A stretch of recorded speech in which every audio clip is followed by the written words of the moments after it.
Westeros was a magical land filled with children of the forest and giants and other wondrous woodland creatures, until the first men came and fucked it all up. Or at the very least, they fucked up the aesthetic. The vibes before were immaculate. But where did the first men come from and why did they come to Westeros? Well, let me tell I can answer half of that. So we do know where the first men came from. Where they came from was Essos. And we know that the first men entered Westeros by crossing the Arm of Dorne.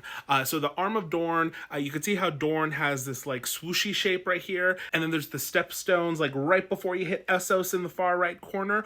Well, that used to be a land bridge. Georgie boy really loves his real world counterparts. Anyway, the first men crossed the Arm of Dorne. It's currently called the Broken Arm of Dorne because it eventually got broken. But anyway, before that, we'll get there.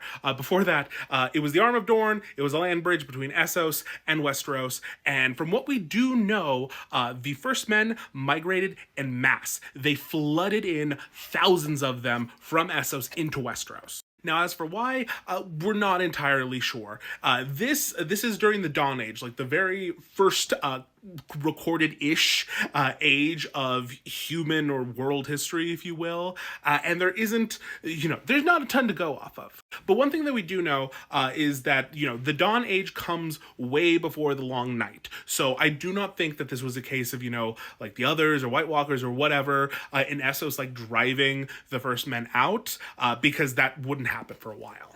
But what we do know is that for whatever reason, when they came, a lot of them came. They all came at once, and they just flooded into this continent. And again, the continent used to be inhabited solely by the children of the forest and the giants. Humans are not indigenous to this land at all. And when the first men came, they brought their bronze weapons, they brought things like horses, cattle, lots of things that seemed pretty strange to the previous occupants of Westeros. Now, while giants and children of the forest had seemingly been kind of more like hunter-gatherer types who just kind of, lived in harmony with nature, the first men, on the other hand, acted like some early humans did, where they preferred farming. They preferred like settling in a spot and farming. Now, of course, this isn't a consistent thing that happened with humanity even in our world. Some groups of humans, farmed, others stayed in more of like a migratory pattern, but whatever, let's keep going. So as the first men flooded the continent and started wanting to set up these farms, these homes, these communities, they started doing what humans do, and that's tearing down and burning shit. Because as you can imagine, as they wanted to build these things, as they wanted to create these farms, they started clearing out trees, specifically weirwood trees. And weirwood trees had always been important, sacred to children of the forest, and so this was considered a horrific affront. And so this combination of the humans cutting down weirwood trees, encroaching on their land, and basically just gobbling up all the resources, it turned into full-blown war. The children of the forest and the first men fought bitterly, but the issue soon became apparent that the first men had lots of advantages that the children just simply didn't. The first men had their bronze weapons, and they had their, superior size and strength and numbers, which, as hard as the children of the forest were fighting, it really all they were able to do was slow them down. Just because the children of the forest, they didn't have the numbers, they didn't have the brute strength to like fully stop the first men or even drive them back. They basically just, for as long as they could, which stretched across several generations, slowed them down and tried to stop them from, fully taking everything over. And the children, they tried hard. They ushered all of their forces, all of their skills, all of their abilities to try to drive the first men back. It said that the green seers, because remember, green seers originally come from children of the forest, though how it would eventually get into the human DNA, I don't quite know. We can speculate, but anyway.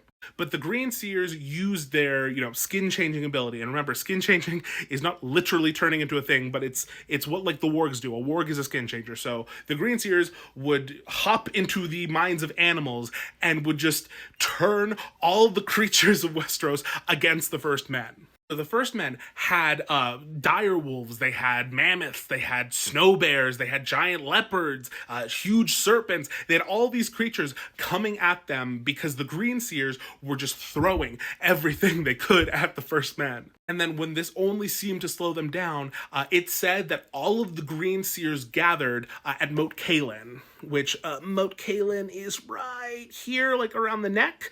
And if you remember from the main Game of Thrones series, Moat Cailin is like this crazy swampy area. It's very hard to live in. But anyway, all of the Green Seers, they gathered there and wrought like some crazy dark magic, which was meant to drive the First Men back. And supposedly it created this giant flood that turned the neck into this horrible swamp, seemingly to try to like slow the men's progress and make it hard to travel through here. And then when they did this big flood, giant dark magic thing or whatever, it's also what broke the Arm of Dorne, according to the legends. Now, in the World of Ice and Fire, like the big lore book, the Maesters say that, they don't really believe in that. They think it was like naturally occurring disasters, kind of similar to Valyria, but the legends are funner, okay? Maesters are killjoys. But basically, anyway, at this point, Westeros is a mess. They've been killing each other for generations. The land has literally exploded in places because, they're doing all the magics to try to drive them back. But the children realize, like, okay, there is actually no way we're going to win. There's just too many of them. They're just too strong. And this needs to stop. By this point, the First Men were also probably pretty tired. They'd been fighting for generations and everything. So eventually, the elders of both groups were able to come together, and they formed what is called the Pact. So the Pact basically divided the land into areas that the First Men were allowed to have dominion over and where the children would have dominion over. Unfortunately, this pretty much screwed over the children for the most part, but they seemed happy-ish, at least, to stop the fighting. So the children basically got domain over all of the deep forests, and then the men were given the rest of the area. They could have all the big open space that they wanted. And then the final caveat was that they had to stop cutting down the weirwood trees, which is why the weirwood trees then eventually would become important to the First Men, or the modern day houses and families that are descended from the First Men, because that was a symbol of the Pact. It was also, important to the children's religion, which the children would eventually teach to the First Men. So that just helped ensure that the First Men, really respected the trees. But just to give this final detail, the Pact was reached on the Isle of Faces. The Isle of Faces is in the God's Eye. Do you see the giant lake right here? This is the giant lake that's right by Harrenhal. In the center of that lake, there is an island. It's small, and it's called the Isle of Faces. It is there in this giant grove of weirwood trees that the Pact was reached. And it's also where the children carved the faces into the trees so that they could keep watch and help enforce the Pact. This is also where we get the Order of the Green Men. The Order of the Green Men was formed to basically uphold the Pact, and they supposedly still live there, though people can't really go there because there's lots of weird mumbo-jumbo that happens. So anyway, peace was reached in Westeros, and it would last for a while, thousands of years, until the Andals would come and fuck it all up all over again. And if you want to know about the Andals and how they fucked it up all over again, please let me know in the comments. Okay, goodbye. Westeros, the First Men, and the Children of the Forest all lived together in harmony, but everything changed when the Andals attacked. Dumb joke, but it was right there. For real though, the Andal invasion of Westeros forever changed the face of Westeros, both ethnically as well as like species-y. The Andal invasion is what wiped out the Children of the Forest. It's what drove the First Men from, owning basically most of the continent. And it's also what led to the really firm establishment of the Faith of the Seven in Westeros. Woo-hoo fantasy Catholicism! But I'm getting ahead of myself. Let's establish who were the Andals, where did they come from, why did they invade Westeros, and, just what does it all mean? Also, yes, I know I'm wearing a hat, my hair was a mess, and I didn't want to do it. Let's not make it a thing. But I want to thank Reddit for this handy-dandy infographic that I was able to find. But basically, the Andals come from Essos. That is where really all humans seemingly come from. The Andals are no different. But they originated in Andalos, more specifically like this area called the Axe. And they just, they chilled there for a while. They were kind of like a migratory people. They just moseyed around and, messed with whatever local population they happened to, land upon. Because the first thing that I want to establish is the Andals are seemingly a very violent people, and I don't vibe with them. They were slightly more technologically advanced than, a lot of the like smaller groups in the areas. And so because they, for the most part, used iron weapons, they were able to, murder and slice and basically kick out anyone who was living in a spot that they happened to want to live in.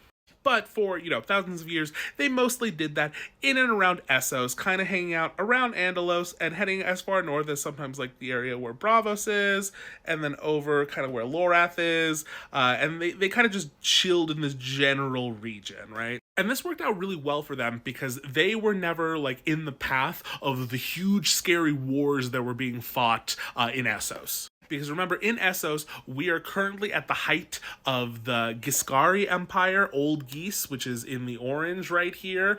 This is where, Slaver's Bay is.